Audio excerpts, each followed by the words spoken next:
أعوذ بالله السميع العليم من الشيطان الرجيم. بسم الله الرحمن الرحيم، وصلى الله على رسول الله وعلى آل بيت رسول الله. اللهم صل على محمد وآل محمد وعجل فرجهم. Assalamu alaikum, sisters. Inshallah, I will continue with Surah Al-Hujurat. I know I am, diving in details, but I find that these details are important on a moral and behavioral aspect. Like we need to know these details in terms of akhlaq and ethics and morality. So we get better characters, inshallah. So I'm just going to review very fast whatever we have talked about in the last session, which is the beauty of Quran and giving lessons. And we said,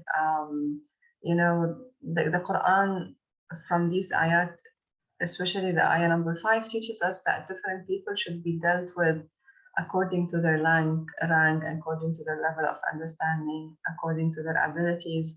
That's why the Quran, when Allah subhanahu wa ta'ala spoke to those Bedouins, he hinted at his messenger sallallahu alaihi wasallam to be lean with them, to be kind with them, and he ended these ayat saying that he's forgiving and he's merciful. Why? Because their iman and their belief is not strong enough to grasp the high moral character that he expects from the believers. So here we see these different type of actions when Allah subhanahu wa ta'ala spoke to the Bedouins and when he spoke to the believers. So also we learn from this ayat that the Rasulullah sallallahu alayhi wa sallam was accessible. So when the Bedouins wanted to call the Prophet and speak to him, they would go directly towards him, toward his house, and call him and speak to him. That's why we have this hadith that the server of the people is their leader. It's important to serve people. So like you are always available to help, this is really important. That was the attitude of Rasulullah sallallahu alayhi wa sallam. Also, we learn from this ayat the forbearance and the patience of the Prophet and being forgiving. The Prophet taught us how to be forgiving with the people. So it's the same thing. It's the same thing that applies for us. We have to be forgiving with our own people. So the Prophet ﷺ used to spend all day serving his people and had only a few hours to spend with his family at night. And the other half of the night, he would do the night prayer. Yet these Bedouins would be calling out to him with bad manners, yet the Prophet didn't shout at them. Rather, Allah subhanahu wa ta'ala had to tell through these ayat that these people should to wait until the Prophet himself comes out to them. So here, this ayat teaches us how to be also forgiving with the people, because not all people are at the same level of understanding. So we have to be forgiving and merciful, and we have to be kind to those under us. Like the Prophet, yeah, he was the leader of the Ummah, like all the people were under him. But, we are either fathers, we are either mothers, we are either in charge, we either in an authority over others. Sometimes we have someone who help us at home. So at least we are fathers and mothers and we are in charge. So it's really important and to learn this high level character of patience while dealing with those which are under us, mainly our children, mainly maybe we have someone who's helping at house. So it's really important to learn these characteristics. So inshallah, I'm going to start with ayah 6 after this short review. Again, this ayat starts by saying, Ya ayyuhalladhina amanu, O who you have true faith. So in Arabic language, of course, Ya ayyuhalladhina amanu, there's nothing that is said in Arabic where there's a word is mentioned true faith. No, it's just say, O believers, O who have faith. But actually, it doesn't mean all who have faith, like just whom you believed, just you whom you believed in the existence of God. No. When the Quran says, Ya ayyuhalladhina amanu, O believers, it means all you who have true faith. If you are believers, then you should act, true believers, then you should act this and this and this, you know? So, so this is really important to know that when Allah subhanahu wa ta'ala talks about believers here, he's talking about those true believers, you know? Um, all who you have true faith, if one fasiq, which means a person who publicly, openly commits sins, he's not clean, you know, he doesn't obey the rules, come to you, you know, brings to you any news, then you know what we should do is that then ascertain its truthfulness. We should make sure if it's true or not, and we should do this in a careful manner before you spread it. Before you spread this news, we should make sure that is it a true news? Is it something truth? And because if we don't do that, Allah subhanahu wa ta'ala says, if we don't do that, what happens is that you harm people through your own ignorance. That ignorance that you have, that you spread the news without checking if it's true or not, will lead that to something that can harm people just by the ignorance that you have, just by accepting and following the false reports that come. And what happens after that, and then regret what you have done. After that, what usually happens is regret. What usually happens is regret because we caused harm to other people just by the ignorance that we have, that we accept any news being told to us and then we spread it. So here, what this ayah wants to teach us is that making up rumors and lying about others is one of the greatest sins that can occur within a society. Making up rumors and believing those rumors and spreading the rumors is really something very, very, very dangerous and one of the greatest sins. And probably we do this sin a lot and we don't know, you know, because we think that this ayah is talking just about those really, really like something great news related to the ummah. That's true, you know, but also it's talking about, you know, some of those news that can affect the society. For example, I have, you know, like there's something I shouldn't say about anyone, or there's something that will make people scared or whatever. Sometimes we spread these rumors, dude. You know, this did this and this have done that and this said this and you know.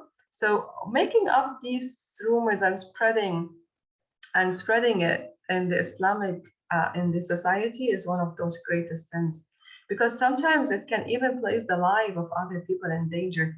Probably here you don't feel that, but in places where are certain kind of battles and conflicts, sometimes a rumor can cause the death of other people.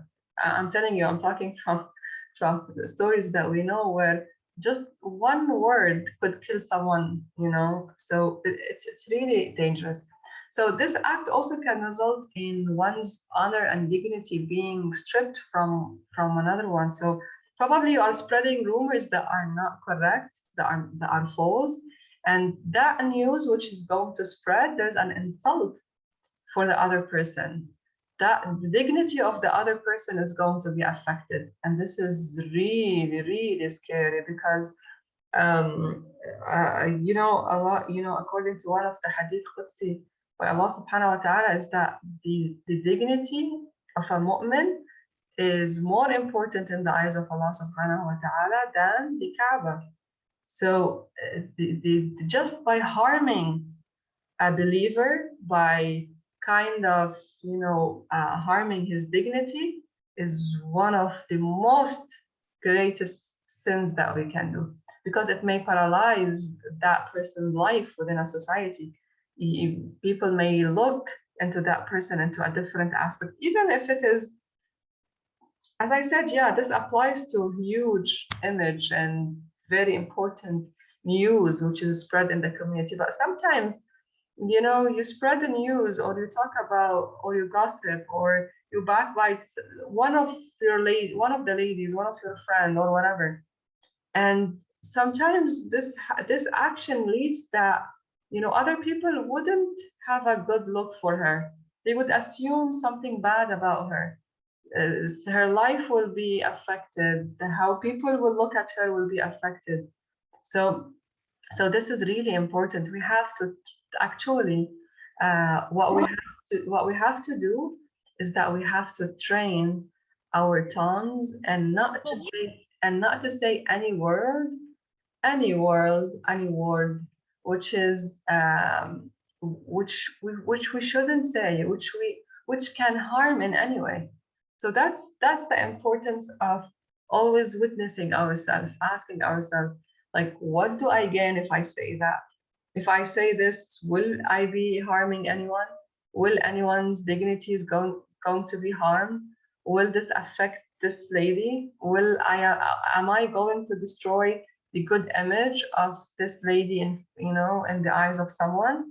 Even if there's something wrong done, we shouldn't spread it. Rasulullah used to say, if I see someone doing really bad act, very haram act, I can't spread it. We can't spread it. He said, I just take my abba and cover them. You know, if he sees, like, if I, like, as if he's saying, if I'm seeing someone drinking wine, I won't spread it. I take my abba and just put it on him to hide him. That's why when someone was hurrying to Rasulullah and he said, Rasulullah, I saw someone doing haram, 1, 2, 3. And he said, are you happy because you are coming and telling Rasulullah that you saw this and this and this? Actually, you should be ashamed. What we should do with our with the community, even if they are not believers, is to do sitr. What I mean sitr is to cover, to hide their defaults, to hide their whatever, anything that we think is not, correct in their behavior. If you want to correct it, we have to correct it one-to-one. Go talk to them, but not spread it, because this may cause a lot of bad things in the community. So the character of a mu'min should be from the characteristics of Allah subhanahu wa ta'ala. I mean by that, we should do sitr, covering. Allah subhanahu wa ta'ala, He does this a lot to us. How many times we do the sins and He covers it, He doesn't show it. How many sins that we do and we have done and no one knows about it except Allah subhanahu wa ta'ala, and He doesn't show it publicly to anyone. We have to act like Allah subhanahu wa ta'ala in this manner. We have to have this, and we have to have that kind of attitude in our character that we should cover and we should care about others. We shouldn't be happy that others are doing sins or others are not doing well in their, in their akhlaq, or sometimes we get happy because we do better. No, actually, as a believers in the same community, we should be compassionate with each other, merciful, kind with each other, cover things, hide things, do advices one-to-one, not spreading these kind of things. This is really important. And this tells us how much purity we have inside. If we see ourselves that we are happy because we are spreading rumors, if we are happy because we are lying, if we are happy because someone's that we don't like is not behaving well, someone we don't like have created a sin, sometimes something bad has happened to someone and we get happy of it, then this is a sign that we have something bad inside our inner akhlaq and inner characteristics, and we have to correct that, especially if we love to gossip.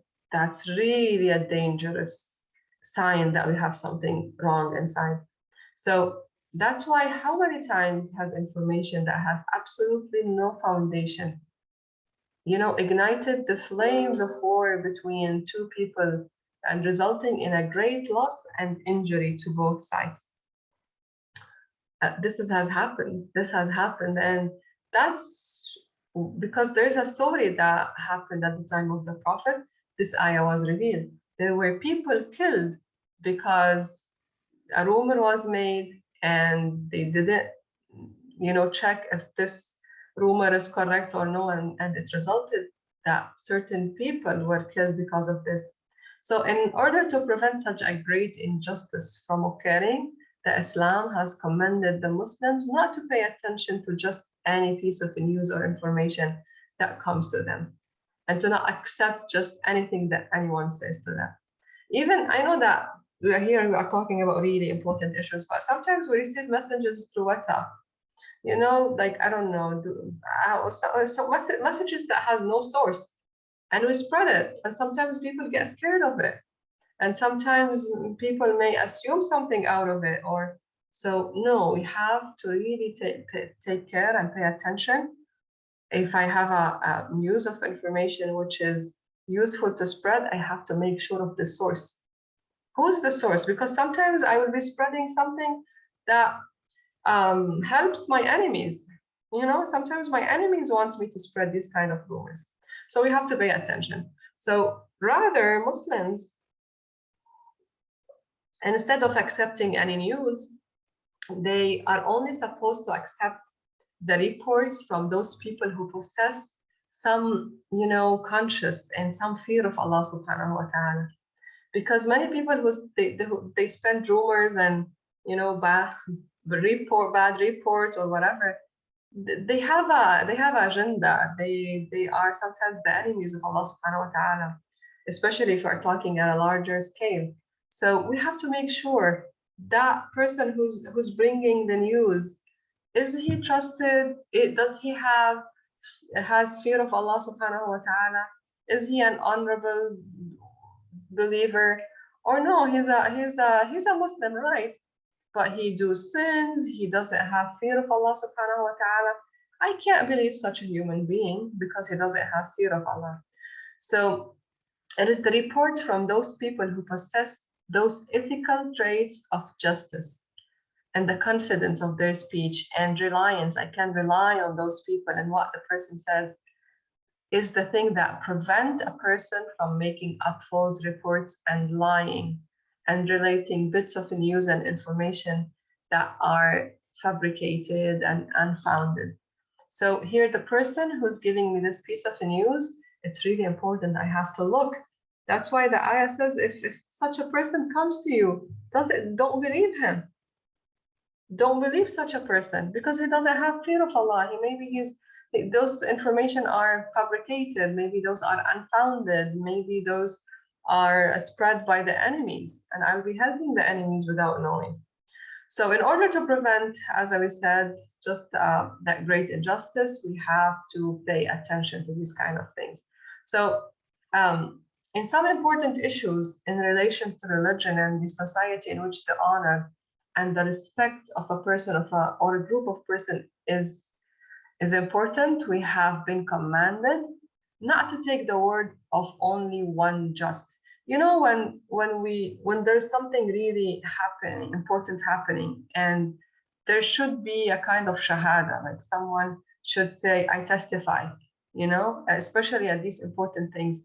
Islam doesn't accept the word of one just and truthful person. No, Islam says we should have 3 other people who are just and have the fear of Allah subhanahu wa ta'ala to support those statements of the first person. So if there's a testimony that should be done with a for like a great matter, like someone who is stealing, lying, doing haram, something like that, the testimony of one just truthful person is not accepted. That's why in Surah An-Nur you see those people who does haram, like it says no, they should have a 1 testify and 2 and 3, and why? Because that it's an important issue. Maybe someone is not is I don't know, he didn't see well, he's not, although he's just, but no, they should be supported by 3 other people in order to accept the statement of the prayer. This is the fiqh, this is the ahkam of Islam. And then only at that time we are permitted to accept that testimony and that statement made by them. The 4 testimonies should be the same. So thus here it's really important to make sure that their statements match exactly with one another in all ways. And other issues that may not be as important as those mentioned above, we have been commanded to make sure that those who are providing the information are a minimum of 2 just. So if there's a big issue, a big, important matter happening, we should have four. If it is a minimum, something not, a big aspect, a big problem, then at least we should have two just people that they give testimonies, and they should be exactly the same. They shouldn't be different. So also, in order to prove that the words of a person are true in a particular issue, uh, uh, you know, uh, and in addition to, so with the Islamic law requires minimum two just people, but this is not enough. Imagine why I am saying this, because I'm trying to explain how much Islam is very delicate and specific and accurate in taking these testimonies. We cannot just accept rumors, we can't just accept illusions. So we require two adil, two just people to give the testimony, and the testimony should be the same. In addition to that, there are conditions that were mentioned for the rightness of those persons and the number of witnesses that must be present to accept, such, for example, adultery or theft or whatever. So also the religion of Islam also lays down the condition for the person who is acting as a witness, which is really important. So if these conditions are not fulfilled, then the person's testimony will not have even the slightest worth or value. So they should be, for example, at least two just people. They should be God conscious. They should have righteousness, and they should have other conditions. What these are other conditions? These other conditions is that the witness must have a good eyesight. Imagine there's a witness and he has problems in his eyes. So how can we trust what he sees? So what is required in a witness is, in addition that he's just and his rightness, is that he have a good vision and a powerful memory, and he would not add or forget anything about that which he is testifying in regards to. So again, why I am saying this, because I want you to see how much is Islam is precise in taking all of those evidences from a witness which is just and righteous, and he has to have a good eyesight and a good memory. Why? In order to come up with a just let's say with a just hukum, with a just I don't know how to say that, but you have to come up with something that you are not causing any harm for the other people. So what is going to come, the outcome of this testimony, it should be just. How can he make sure that this outcome is just? Also, the witness should have good eyesight and a good memory, and more than that, that those things which one can differentiate by the senses must be borne witness to. In other sense, he should have good 5 natural senses. So he could not only his eye vision, also his senses. So it's not permitted to base one's testimony on an estimate, or on a guess or an assumption. That's why the Imam said those things which you are required to testify concerning must be just like the sun. It should be clear to you like the sun, plain and clear, and other than this event, you don't have the right to spread any report. If there is any news to you which is very clear like a sun and plain and clear, then you have the right to spread it if it is beneficial. But if it's not clear to you like a sun, if it's not plain, it's not clear, then you don't have the right to spread these reports. So why again we are saying this? Because there's another condition, is that a person who, without any basis or foundation, gives testimony to an issue without delay or hesitation, must be whipped, and he must also be presented to the people as being one who has given false testimony, so the next people will not accept what he says. So imagine all of those things Why? In order to have a just outcome. So imagine how much it's easy for many people to just get a rumor and spread it without thinking about all of these aspects. Imagine how Islam is critical and specific and very, let's say, very detailed. And you want to make sure no one is harmed by putting all of these laws in testimonies. And then what we do is just we get we hear any rumor and just we spread it as if we are like sipping water. No.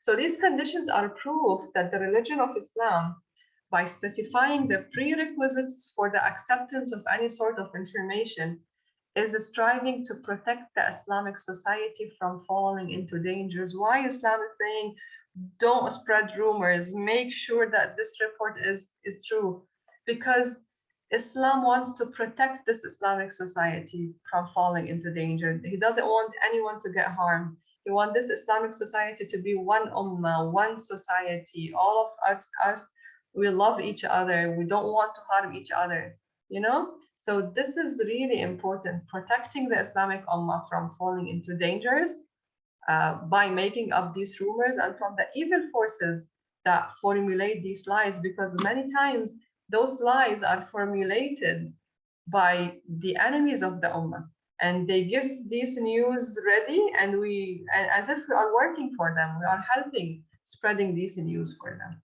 So here the religion has commanded its followers who have true faith that they must carefully review and study any news that comes to them from people, especially those who are open sinners, or in whom there is a possibility that they would have made these reports or lied about any issue. So this is done so that the believers do not unknowingly follow a false report and end up causing harm or damage to another people.